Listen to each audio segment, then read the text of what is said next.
Good morning, afternoon or evening. Today I have decided to make a beginner's tips and tricks video. This video is made to show some of the important things to know about economy, combat and base building. Starting in the Stone Age, a great tip is hunting for animals such as cows, deer and fish. These all give much more food and have a faster gather rate than the starting berries in your base. Hunting for animals can be done in a few ways. You always want to use your scout to find cows and fish, but it is your workers that have to gather it. All you need to do is build a warehouse nearby and collect the resources. But be careful of hostile animals because unlike cows, boars, tigers, bears and alligators and mammoths can and will attack your workers if they get too close. To hunt hostile animals, you need to kill them. Workers can do the job, but be careful not to lose too many. What you want to do is switch on health bars for injured, so that you can cycle out injured units from combat. Keep in mind that bears and tigers don't give you any food to gather.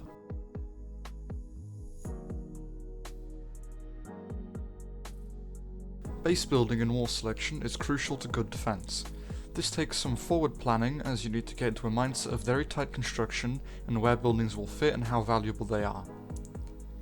As you can see, here is an example. The base is very open and with many entry points from here, and you can see that the houses are clumped together and buildings are generally far apart. This leads to the base being attacked from multiple sides and picked apart without much chance to defend it. Here you can see a much better design with a temple near the iron, houses built in a wall, and the buildings are close to each other and able to slow access for your enemies. You need to be careful with this base building because sometimes you can block yourself completely, which means you cannot access outside materials. As you can see, there is an entry point here, which can be blocked with an army, if needed. Fishing is an immensely useful method of getting food. All you need to do is build a pier on a lake or sea with fish, and build 3 to 5 fishing boats for a normal match. This changes with different types of strategies, but this way you don't need many workers on a farm, as most of your food income is from fishing. Be careful as alligators and enemy ships can attack your fishing boats when you're not looking. When producing units, for example spearmen, you need to build a barrack, but if you want to make an army efficiently and quickly, you need about 5 barracks all making spearmen for it to be efficient. This is the same for all units. You can double click on one of your barracks and all will get selected. Then right click to make 5 of one unit, and that will be split over all the barracks you have. If you keep making units, they will continue to be queued and start production after one is finished. When training units from 5 barracks or any other buildings, you can click on the building or multiple buildings training units and right click to set a rally point for them to walk to after being trained. This works for the town hall as well as you can tell workers to go straight to a resource. As Europe, you need to build a forge to construct towers. I advise building a stone cutter in the Stone Age and upgrading it to a forge as it's cheaper and doesn't cost iron. After building a forge, you can build towers. Towers for Europe are expensive, but building towers around your town hall and workers is the best use of them. As you can see here, the towers are protecting houses, and the town hall in one, and some more protecting workers. When you attack with your mighty army, using the previous tips to be more efficient, you should split your army of spearmen into 2 groups. As you can see, half my army is going after the enemy's workers on wood, while the rest goes for stone workers. A good way of telling your units to attack is to press Q and then left click to make your selected units attack everything around them. This makes my attack more effective and his defense harder. If you see a choke point that you suspect the enemy has already walled off like this one between the 2 lakes, then instead of sending some of your army to check out, you can just select a wall piece. This works with any building, but wall pieces are the easiest. And instead of placing the blueprint, you can go to the choke point, and if there is a wall, then there will be a line of red dots where you cannot build. This also works with sea forts, as shown here. Selecting sea forts as Great Britain, you can see in the enemies building sea forts in the water.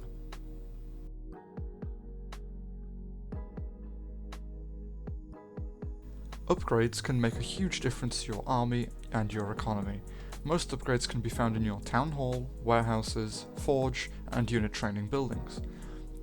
The economy upgrades are usually found in warehouses of different ages. These upgrades, as a rule of thumb, should always be taken, and upgrades in the town hall are unlocked through aging up. Using control groups can be very helpful for microing your army. For example, to create a control group, select part of your army to add to that control group, then press Control and any of the numbers keys at the same time. Here I do Control and 1, and now whenever I press 1, the game only selects the units or even buildings that I have put in that group. This can make keeping units such as artillery in the back and infantry in the front easier. Keep around 10 Stone Age workers as Asia. This can be a great help for your economy, as they are much more efficient at gathering meat than upgrading Asia Bronze Age workers.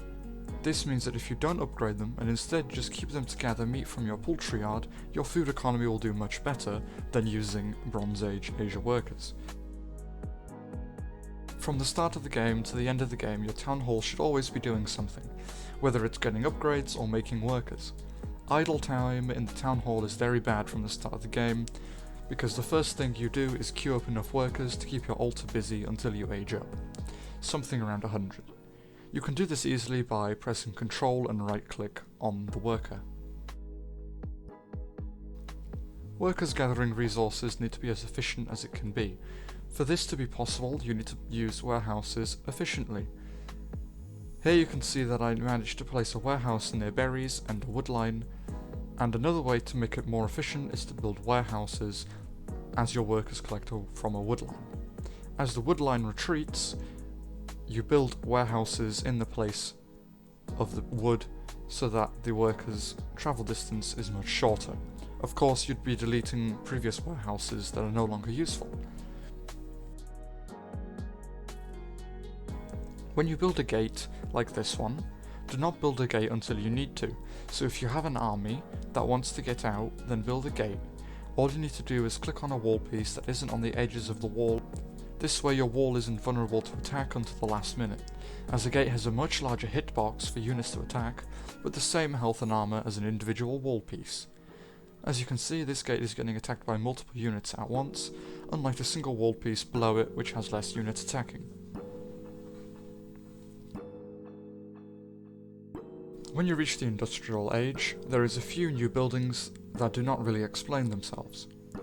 Assuming you go abstract, you should always build at least one factory and make 3 to 5 tractors to harvest wheat, as they are much more efficient at harvesting wheat. Also, building a university allows you to get the upgrades for your workers. This will make you more efficient at resource gathering. Keeping an eye on your minimap is crucial because the alerts the game gives you don't always tell you what's going on. As you can see, the game tells me I'm under attack, but I'm under attack on the front line and in my base at the same time. Being able to keep an eye on the front line and also your base is very important, as you can see the attacks before they happen and move your workers into towers before they die. Thank you for watching this guide on war selection, and I hope it helped you learn something new in this quite complex and brilliant game. So thank you for watching, enjoy the rest of your day, and goodbye.